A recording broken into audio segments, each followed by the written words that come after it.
দর্শক আমি এখন যেখানে রয়েছি এটি শরীয়তপুর জেলার ভেদরগঞ্জ উপজেলার কাছিকাটা ইউনিয়ন। এই ইউনিয়নের আজকে শত শত লোক কিন্তু আজকে একটু মানববন্ধনে দাঁড়িয়েছেন। প্রায় 7 কিলোমিটার মতো হবে বিভিন্ন বিভিন্ন পয়েন্টে আমরা বিভিন্ন পয়েন্টে ঘুরে দেখেছি যে প্রতিটা মানববন্ধনে প্রায় 1 কিলোমিটার জুড়ে কিন্তু এই এই চর অঞ্চল রয়েছে, সেই চর অঞ্চলের মানুষজন কিন্তু কাছিকাটার তাদেরও কিন্তু এই প্রাণের দাবি একটাই, এখানে স্থায়ী বেড়িবাঁধ চায় এবং এখানে একটা বালুমহলের ঘোষণা চলতেছে। সেই বালুমহলে নিষিদ্ধ করার দাবিতেই কিন্তু আজকের এই মানববন্ধন এবং চর অঞ্চল থেকে এবং নদী থেকে যে বালু উত্তোলন করা হয় তারা এই বালু উত্তোলন করে সেই উত্তোলনের বন্ধ করার দাবিতে আজকে তারা এই মানববন্ধন দাঁড়িয়েছে। আমরা দীর্ঘদিন যাবত দেখছি যে এই পদ্মার বালু উত্তোলন করছে, বালু বিক্রি করছে, বিভিন্ন ভূমিদস্যুরা বালু বিক্রি করতেছে। আমরা কোনোভাবে এটা দমন করতে পারতেছি না। এখন আমরা সমস্ত লোকজন দিয়ে দাঁড়াইছি সাবেক চেয়ারম্যানের নির্দেশে এখানে যাতে এই বালু উত্তোলন বন্ধ করা হয়, বালু যাতে কেনাবেচা করতে না পারে। এই বালু যদি কাটে তাহলে আমাদের এই চর নদী ভাঙনে বিলীন হয়ে যাব। আমার বয়সে আমি নদী চারিবার ভাঙছি, বাড়ি ভাঙছি, কিন্তু নদী ভাঙাটাতে কী কষ্ট একমাত্র আমরা নদীতে ভাঙছি আমরা এই অনুভব করতে পারি।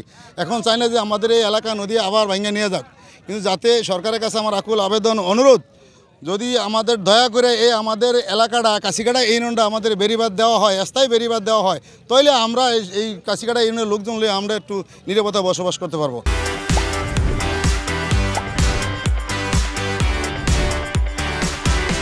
আমরা এখানে মানববন্ধন করার উদ্দেশ্য হইল সর্বপ্রথম হইল আমরা সরকারের কাছে অনুরোধ করব এই কাছিকাটা রক্ষার জন্য বেড়িবাঁধ এবং অবৈধ বালু উত্তোলন করে এখান থেকে সেই বালু উত্তোলনের বন্ধের লক্ষ্যে আমরা আজকে মাঠে নামছি এবং যদি বন্ধ না হয় তো এই কাছিকাটার জনগণ রক্ত দিয়ে হলো এটা বন্ধ করবে।